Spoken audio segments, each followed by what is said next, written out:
The rain poured steadily, creating a rhythm against the abandoned warehouse nearby. The wind rushed through broken windows, bringing with it the familiar scent of wet earth and oil. Puddles formed on the cracked pavement, rippling with each drop. As I walked, my boots splashed through the water, shoulders hunched and hands deep in my jacket pockets, trying to shut out the chill of the night. It was just another long shift at the shop, just another evening. Then I heard it, a sound so faint it nearly got lost in the rain, a cry, fragile and weak like something that might break. I paused and listened. The cry came again, this time a bit higher, filled with urgency. It was coming from the shadows of a stack of shipping containers, nearly swallowed by the darkness. Another sound followed, and another. Not just one, several. Kittens, alone, abandoned. Something stirred inside me.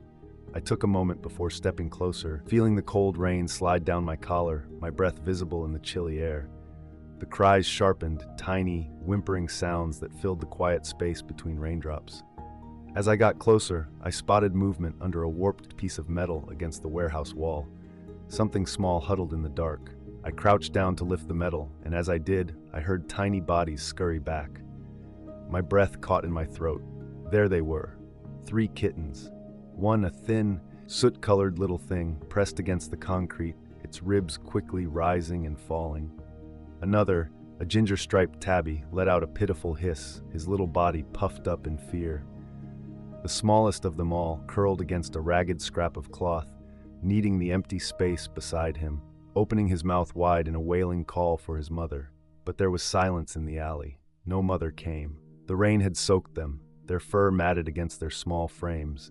Their wide, unblinking eyes shimmered with something that tightened my throat: hunger, fear, and a sense of loss. I let out a slow breath. I wasn't a rescuer or a hero, yet I felt an urge that wouldn't let me walk away. Despite every instinct nudging me to keep my distance, I reached out my hand. As it moved closer, the tabby, who I would later name Milo, struck out in alarm. His small claws sliced through the air, coming close to me but not making contact. The message was clear: stay back. Despite being soaked to the skin, his fur stood on edge as he emitted another weak hiss. Next to him, his brother Jasper struggled to muster any strength. His cries were fading, his throat raw from searching for a mother who wouldn't return. The third kitten, Luna, remained perfectly still. I felt a lump in my throat. They were clearly scared, and they had every reason to be. I lowered my voice to a soft tone. "Easy, little guy. I'm not gonna hurt you." I wondered if they could even understand these words, having only known cold, hunger, and the feelings of being abandoned. I took off my jacket, shaking off the rain before cautiously extending it toward them. Milo flinched, his ears pressed back, yet he didn't run away. That wasn't a good sign. It suggested he was too weak to escape. Jasper let out another faint cry, trembling as he tried to inch closer to the fabric, almost as if it could replace the warmth he had lost. Luna barely seemed to register what was happening.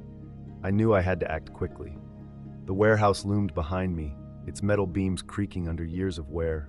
Nearby, a storm drain gurgled ominously, reminding me how easily small lives could vanish in a place like this. If I walked away now, they wouldn't survive the night. So I made a decision. I needed to get them out of this situation.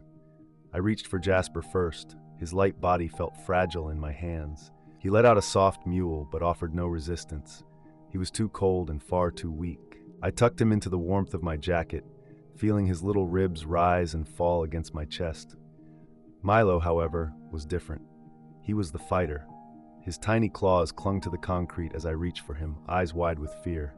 "Come on, buddy. I understand you're scared, but we don't have time for hesitation." His ears flattened against his head. I tried again, moving more slowly this time, but just before I could grab him, an unexpected noise broke the stillness. A low, guttural growl, not from a kitten. My heart raced. In the shadows behind the shipping containers, something shifted. A dark figure emerged, its eyes glinting faintly in the twilight. A stray, bigger than the kittens and radiating hunger. Its fur clung tightly to sharp ribs and its tail flicked anxiously. This wasn't their mother. It was a rogue, a cat that had fought to survive.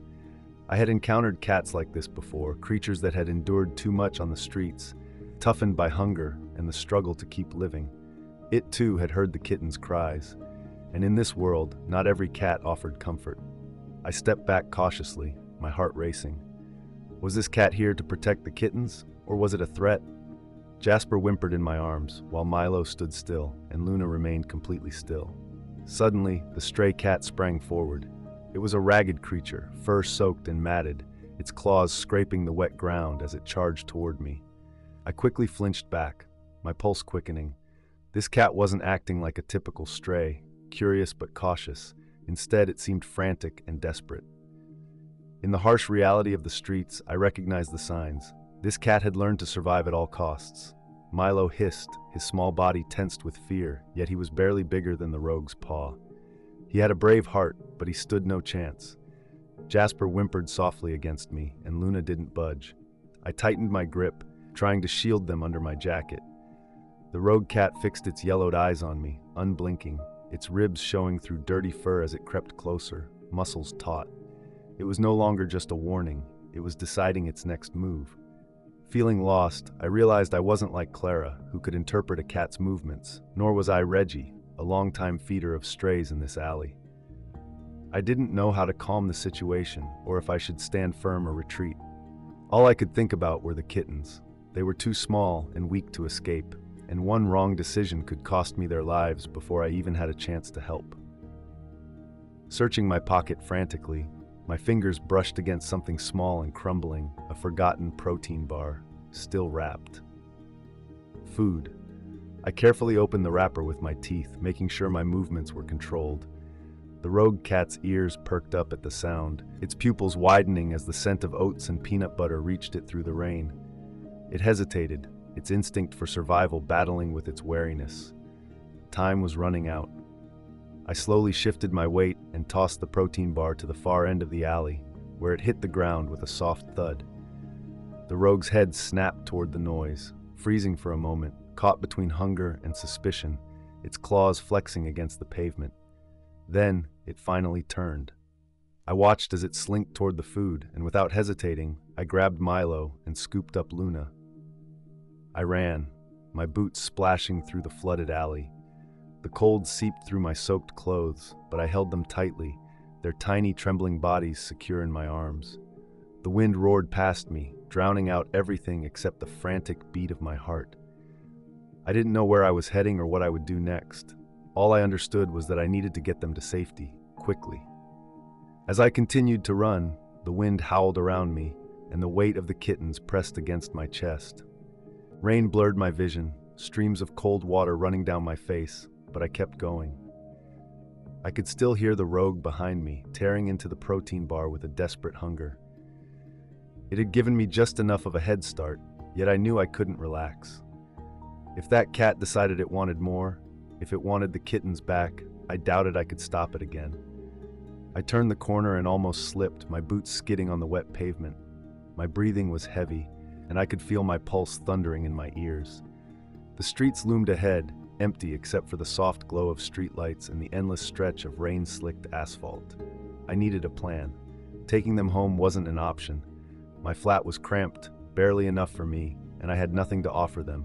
No food, no supplies, and nothing warm for them to snuggle into. Even if I wanted to help, I wasn't ready. Plus, there was another concern. Clara's warning echoed in my mind. Don't interfere unless you know what you're doing. Rescuing strays wasn't simply about grabbing an animal and hoping everything would work out. It involved medical care, rehabilitation, and understanding how to manage their sickness, fear, and trauma. Cats this young often faced a tough battle for survival, and without their mother, their chances were slimmer. What if they were ill? If I took them home, what if they faded away one by one? Jasper whimpered against me, his small body trembling, and I swallowed hard. I realized I needed help. A sharp turn brought me into a familiar alley, Reggie's alley.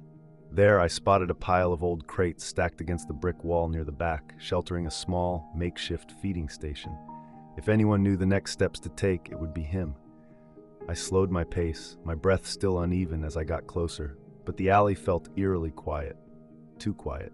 The usual sounds of tin cans clattering and tiny paws scurrying were absent. Something wasn't right. Then I noticed the scene before me.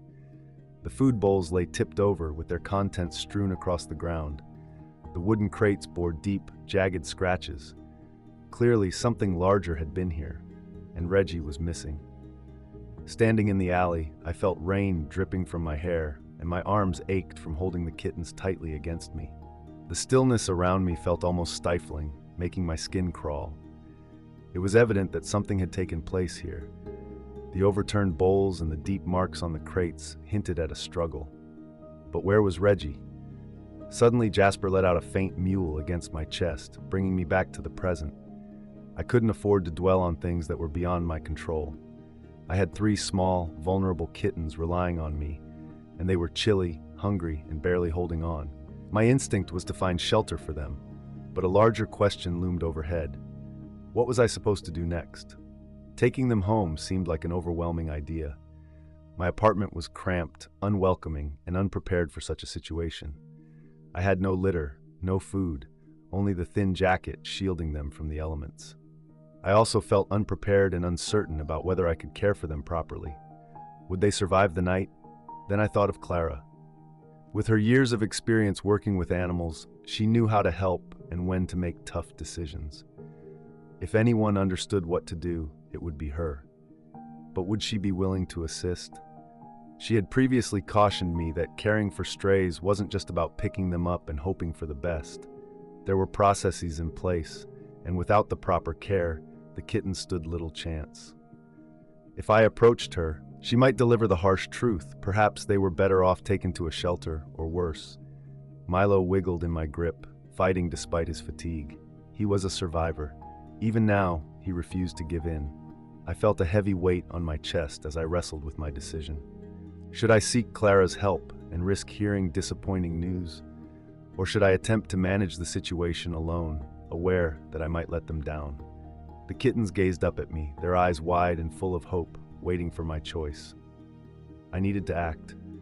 By now, the rain had settled into a consistent drizzle, creating a thin layer on the streets that mirrored the flickering lights above.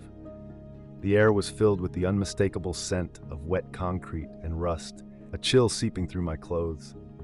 As I adjusted my hold on the kittens, I could feel their tiny bodies shivering against my jacket. The rush of adrenaline that had pushed me forward began to fade, leaving behind a weighty fatigue that settled into my muscles. I felt every ache, but I knew I had to keep going. Clara was my best bet, perhaps my only chance. Even if she was frustrated with me for trying to rescue these kittens without knowing what to do, I trusted her more than anyone else to help. As I stepped onto the main road, the quiet of the alley fell behind me, giving way to the dimly lit streets.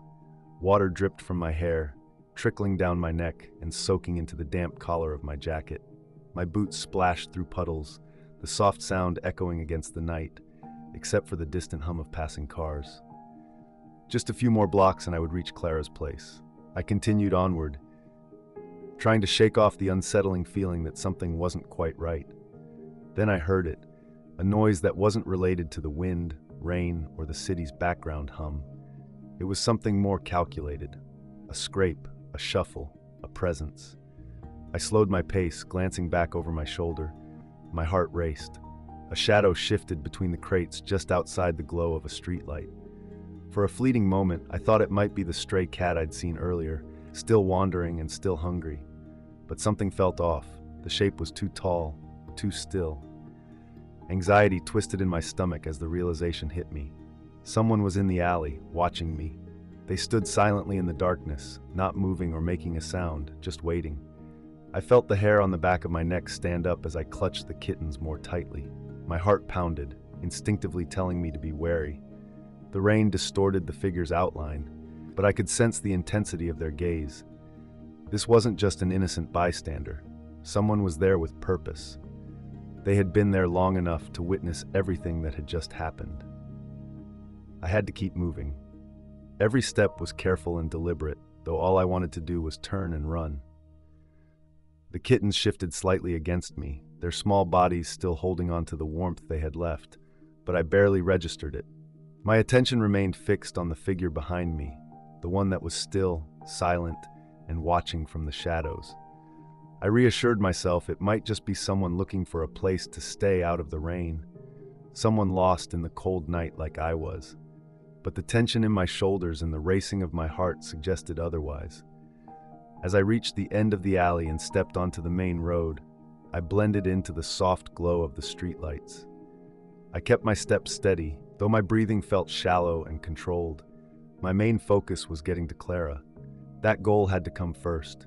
The unease churning in my stomach, the biting chill of the rain, and the unsettling feeling that I wasn't just being observed but followed would have to wait. I couldn't afford to act recklessly, not when 3 kittens depended on me. The city loomed ahead, quiet at this hour, only an occasional car splashing through the rain-soaked streets, headlights glimmering off puddles like liquid gold. Normally, the comfort of the city lights would ease my worries, but not this time. As I passed a shop with large windows, I glanced at my reflection, quickly scanning my drenched figure. My stomach knotted as I noticed a shape shifting in the dim light behind me, moving along the sidewalk, too close to be a coincidence, too far to dismiss. I took a slow breath, gripping the kittens tighter. If I picked up the pace, they'd follow. If I broke into a run, they'd chase me. I needed to stay smart about this. The safest route was still to Clara's place, just a few blocks away. If I could reach it without attracting attention or letting this figure corner me in the shadows, I'd gain the advantage. I steadied my speed, even as my heart raced. I wasn't just carrying 3 kittens anymore. I felt a rising sense of unease. The presence behind me was persistent. As I got closer to Clara's, the sound of footsteps behind me became harder to ignore. They weren't loud or frantic, but steady and deliberate, keeping my pace without drawing too much attention. It felt intentional. Whoever was trailing me wanted me to know they were there. The kittens wriggled slightly beneath my jacket, and I tightened my grip on their warmth, which grounded me amidst the anxiety. I needed to think clearly. If I turned too soon or let on that I was aware of their presence, I risked provoking a reaction. If I didn't stop to think, I'd be walking straight to Clara's, bringing them right to her. It wasn't just me I had to think about anymore. I had the kittens with me, and possibly Clara too. The street lay ahead, the wet pavement reflecting the dim glow of the streetlights. Clara's place was 3 blocks away. That thought was both comforting and troubling. If I could reach her door, I'd be safe. Yet, 3 blocks felt like a long journey without knowing who might be out there. I noticed a bus stop ahead, its glass shelter slick from the rain. That would work perfectly. I adjusted my grip on the kittens and casually made my way towards it, acting as if I was simply taking a break. I sat down on the bench, being careful not to disturb the kittens, leaning forward as if I was just exhausted from walking in the rain. My heart raced as I settled in to wait. Minutes seemed to drag on. The rain lightly tapped on the pavement.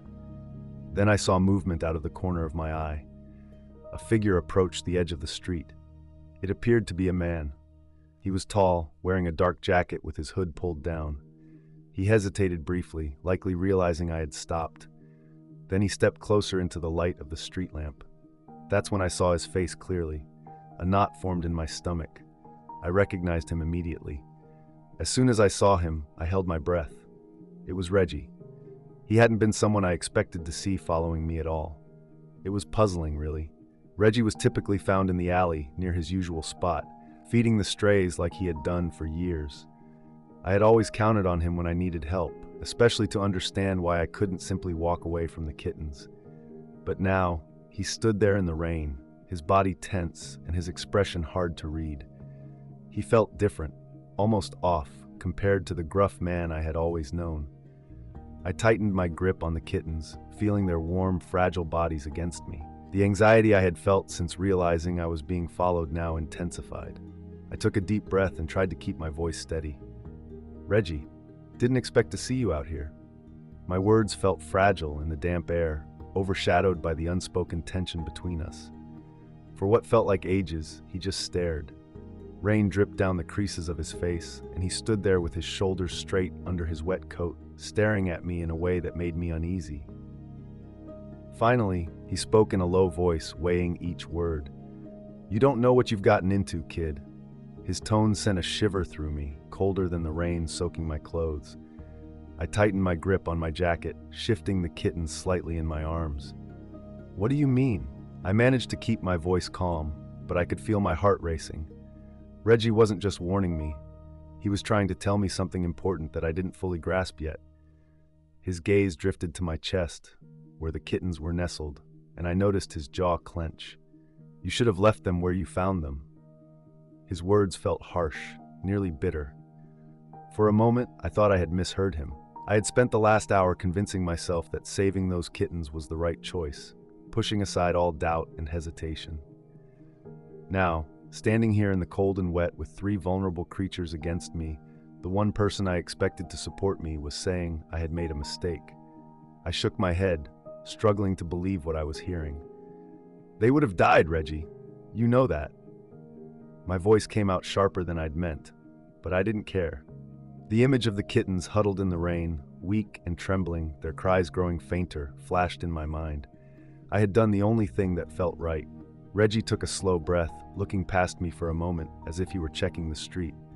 When he spoke again, his voice was quieter, yet still heavy with meaning. "Yeah, maybe they would have, but maybe that would have been better." His words hit me hard, leaving a hollow ache in my chest. I struggled to understand them. There was something more going on here, something unspoken, and for the first time, it occurred to me that this wasn't just a simple rescue. I might have stumbled into something much larger. The rain had turned into a light mist, clinging to my skin like an unwelcome layer of cold, but I hardly noticed. My attention remained on Reggie.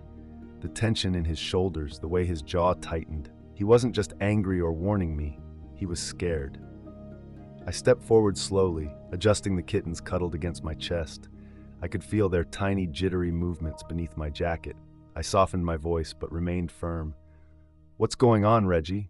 What are you trying to tell me?" For a moment, he didn't respond. Instead, he ran a hand down his rain-soaked face, breathing heavily. He looked down the empty street as if expecting someone to appear, as if we weren't alone. Finally, he spoke in a low, careful tone. "Those kittens, they weren't just abandoned, Ethan. Their mother cat, Misty, she didn't just vanish." His gaze met mine, dark and intense. "She was taken." The words sent a slow chill through me, far removed from the cold rain. I swallowed hard, shifting my weight. "Taken? By who?" Reggie shook his head. "Not who. What?" My stomach tightened. "Reggie, this doesn't make sense." He sighed, his voice heavy and tired. "Ever wonder why so many strays go missing around here? Cats, dogs, even birds sometimes. Think about all the strays that have come through this alley. How many I've fed and how many just disappear." His tone sharpened, revealing raw emotion beneath. "Do you really believe they all just run off? That's how it works?" I opened my mouth to respond, but nothing came out. I had never considered it that way before. Strays had always seemed to come and go. That was just the reality, wasn't it? Some got picked up, some didn't make it. But the idea that something or someone was out there taking them never crossed my mind. Reggie must have seen my uncertainty because he stepped closer, exhaling sharply. "Listen, kid, you don't get what you've walked into. If you've taken those kittens, you're now a part of this. And if they find out you have them," he shook his head, "they'll come looking." My throat felt dry. "Who?" He didn't waver. "The people who took their mother." The air around us grew heavier, filled with unspoken tension that made the chilly night feel even colder. The rain had reduced to a light mist that clung to my skin, but my body was taut with anxiety. I could feel my own breaths, steady yet quickening, and the pulse in my throat beat like a warning. I tightened my grip on the kittens, their fragile warmth being the only thing anchoring me in that moment. Reggie was serious, dead serious. That was the most unsettling moment for me. Reggie, who typically stood strong amidst chaos, now looked at me as if I had crossed a line I couldn't undo. That thought weighed heavily on my chest. I tried to keep my voice calm, though I could feel the tension inside me growing. "Who are they, Reggie? What do they want?" He shook his head, his jaw tense as if he was weighing how much to share.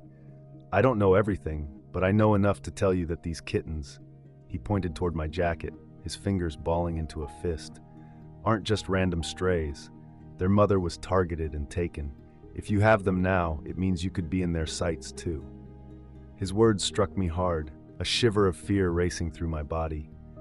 This was no longer just about helping the kittens or whether I had made the right choice by rescuing them. It was about survival, both for them and for me. My mind was racing with thoughts, spinning through various scenarios, searching for an option that didn't involve handing them over to whoever was lurking in the shadows. But each option felt risky. Keeping them meant inviting trouble. Surrendering them meant sending them to whoever had already taken their mother. Reggie must have sensed my internal struggle because he let out a heavy breath, his shoulders dropping. If you're going to go through with this, you need to think smart and be prepared. His tone grew serious. You have to vanish. The gravity of the decision loomed over me. There was no way to turn back. The moment I reached for those kittens in that alley, I had already set things in motion. Now I had just one clear choice ahead of me. I locked eyes with Reggie, my resolve steady despite the turmoil within. Then help me. The atmosphere shifted. The night felt denser, as if the city were waiting in suspense. The rain had slowed, leaving the streets shiny under the streetlights, but the chill in the air was deeper than just the weather. My thoughts raced to form a plan, to understand what it truly meant to disappear. It had become clear, if I wanted to protect these kittens, disappearing was my only option. Reggie remained silent for what felt like a long time. He stood there, observing me, perhaps waiting for me to reconsider, to admit I had changed my mind. But I didn't. I couldn't. The faint mewl from Jasper, nestled against my chest, was all the reassurance I needed to solidify my choice. There was no turning back now. Reggie let out a heavy sigh, rubbing his hand across his face, as if the weight of what lay ahead was exhausting him even before we began. I know a place. It's simple, but it'll keep you out of sight for now. His voice had softened, carrying a tone of resignation, as if he understood that I was unlikely to choose the safer path and walk away. But if we're doing this, you need to follow my lead. No questions, no doubts. You do exactly what I say, when I say it. Do you get me?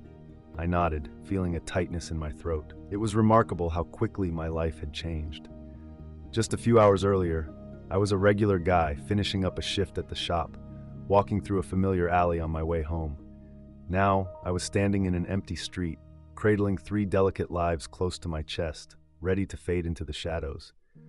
It felt surreal yet completely essential, as if this moment was the only thing that truly mattered. Reggie turned and beckoned for me to follow, and I stepped into the unknown without a second thought. Maybe I wasn't entirely prepared for this. Maybe I wasn't the type of person meant to take on such a task. Yet, that didn't seem to hold any weight now.